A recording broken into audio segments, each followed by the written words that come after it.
bersama dengan waktu. Ruang redaksi memberikan kabar terbaru. Sultraline hari ini. Pondok pesantren Ponpes Fatikatul Quran yang terletak di Desa Huko-Huko, Kecamatan Pomala, Kabupaten Kolaka, menggratiskan biaya pendidikan. Karena itulah banyak warga memilih anaknya melanjutkan pendidikan di Ponpes ini yang mayoritas warga kurang mampu. Ponpes sudah ada sejak tahun 2010 yang didirikan Ustaz Basir bersama istri serta dibantu rekan-rekan yang peduli akan pendidikan Islam khususnya pada anak-anak. Sebelum berlanjut, jangan lupa subscribe channel Sultraline, nyalakan loncengnya agar Anda yang pertama mendapatkan informasi terbaru dari ruang redaksi kami. Dari penuturan Ustazah Sahruni selaku pengurus Ponpes Fatikatul Quran saat dijumpai di sela-sela kesibukannya mengatakan, awalnya Ponpes ini berlokasi di masjid dengan semangat untuk mengajak anak-anak untuk belajar mengaji sedini mungkin sebagai bekal di dunia maupun akhirat. Menurutnya, pihaknya melakukan pendekatan kepada orang tua dengan mendatangi rumah ke rumah agar anaknya mau diajak mengaji di Ponpes yang mereka rintis. Dan alhamdulillah bertahan hingga saat ini. Santrinya dari usia 6 tahun hingga sampai perguruan tinggi. Olehnya itu, ia mengajak orang tua yang terkendala biaya bisa memondokkan anaknya di Fatikatul Quran. Untuk lebih lanjut, mari kita simak wawancara eksklusif dengan Ustazah Sahruni. Berapa bangunan itu? Bangunan itu hanya musola saja, Bu. Dijadikan ada tempat bermalam juga, sekaligus tempat belajarnya anak-anak. Jadi kita kasih hijab untuk anak perempuan, kan hijab. Terus anak laki-laki, anak perempuan kan ada kamar ini di musola 2. Jadi di situ anak perempuannya, santri perempuannya, terus yang laki-laki di sini. Dari awal pertama santrinya berapa? Banyak, Bu, 100-an. Waktu pertama buka? Iya, langsung banyak. Terus saya sendiri yang masak. Karena kan belum paham. Iya. Makanya saya sendiri yang tangani. Masak terus sendiri, terus itu. Sejak kapan dikasih kepercayaan sendiri memasak? Sejak pertamanya mereka sudah masak kepercayaan, sendiri. Iya, sejak 2 tahun lah. Baru dia diberikan masak sendiri gitu. 2 tahun. Karena sudah ada kepahaman dari orang tuanya. Jadi sekarang murid sampai sekarang, dari awal sampai sekarang berapa banyak? Tidak terhitung itu. Sudah banyak yang alumninya ya? Alumninya. Jadi sekarang berapa muridnya? Sekarang sekitar 70-an. 70-an? Oh gitu ya? Yang putus di sini 70-an. Gitu. Dan itu pun tidak ada biaya. Jadi di sini orang nyantri gratis. Mulai belajar sampai makan sampai lulus. Tidak ada biaya sepersen pun dipungut. Dari pertama kita rintis sampai sekarang. Terus ini tanah dari orang tua tuh gimana? Dari wakaf dari orang tua. Orang tua kita. Terus berinisiatif bangun pesantren. Iya, pesantren. Dari masjid sana kita mulai, terus kita berinisiatif untuk di sini. Gitu.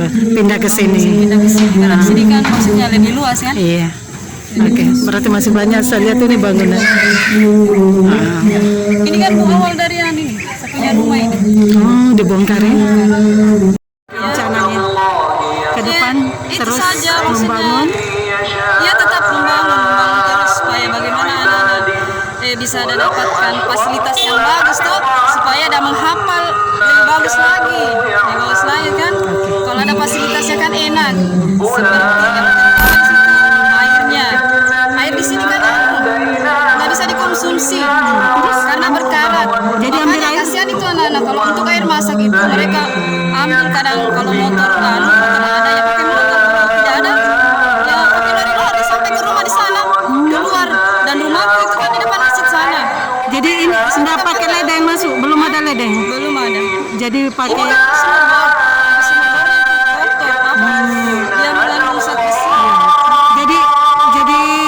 sana ambil air bagaimana? Di luar air bersih? Iya, ambil dari tanah. Tapi di luar ada ledeng? Ada di rumahnya punya orang tua. Di situ tempatnya ambil. Tapi ini belum dikasih masuk ledeng sini ya? Mendorong ibu memilih apa yang mendorong Ibu dirikan ini? Ya itu bukan kondisinya yang kita lihat di sini dia, khususnya untuk di suku-suku sendiri saya lihat kan kurang sekali pemahaman agamanya. Kemudian anak-anak kasihan juga maksudnya mengaji begitu saja Bu, tapi tidak ada ilmu Quran. Mengaji itu Bu, yang perlu itu adalah ilmu Qurannya, ilmu Quran yang harus kita pahami kan, kayak semacam tajwid apa kan, mahrojnya. Kita kan mengaji begitu saja, nggak ada mahrojnya, nggak ada tajwidnya. Nah, dengan didirikan di pesantren kan, ya alhamdulillah. Bantuan dari mana saja? Ya ada saja bantuannya Bu, namanya kita Misalnya dana gitu. Ada saja. Ada saja donatur yang mau ini sumbang satu semen. Ya begitulah. Sedikit-sedikit Sedikit-sedikit bangun dikit-dikit. Iya. Sudah ada santrinya, alumninya yang sudah sukses ya. Sudah banyak yang sudah hafal Quran, Sudah ada yang alhamdulillah juga ada yang bangun pondok juga. Sudah membuka tempat mengaji. jadi yang paling banyak yang dikasih pelajaran di sini apa? Penghafal yang paling Oh iya, di sini khusus untuk menghafal Quran, tahfidz Quran. Khusus untuk menghafal Quran. Insya Allah sampai 30 juz. itu umur berapa tahun diberikan kembangkan tugas untuk menghafal, mulai dari umur Kalau dia sudah di sini kan kita tidak langsung, maksudnya terimanya itu bukan dia langsung bilang pakai dasar dulu lah. Ada yang dari dasar dulu tahu langsung mengaji, ada yang masih ikro. Jadi tergantung dari anaknya, tidak masalah usia bilang ini anak dari TK. Ketika itu anak sudah bisa mengaji, sudah ada paham juga ilmu Quran apa, di situ kita anukan untuk menghafal.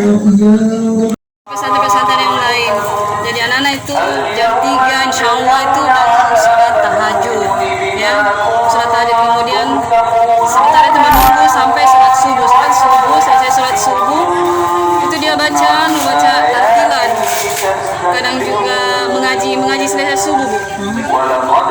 Yang ajar langsung itu kan Pak Kiai, Pak Ustadz Basir.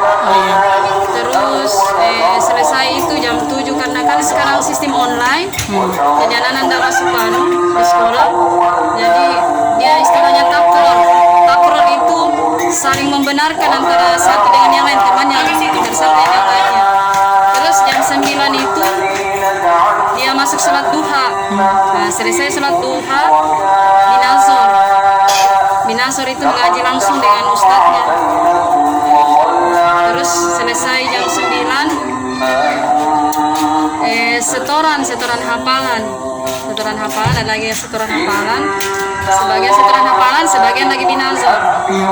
Untuk yang kalau jam 9 itu kalau saya tidak salah, untuk yang juz sudah juz 10, juz 20 ya sampai ke atas lah. Selesai dulu lagi dia khusus untuk belajar tajwid. Selesai asar itu mengaji seperti biasa lagi. Terus setoran hafalan untuk anak-anak yang baru tahap awal, setoran hafalannya. Terus masuk lagi maghrib, sholat maghrib, zikir lagi, ada zikir khusus untuk selesai maghrib. Selesai sholat isya itu belajar kitab. Dia belajar kitab lagi Bu, sampai jam 10. itu terus. Iya begitu terus. Dari Kompleks Blok M Kendari, jurnalis Sultra Lensri mengabarkan untuk Anda.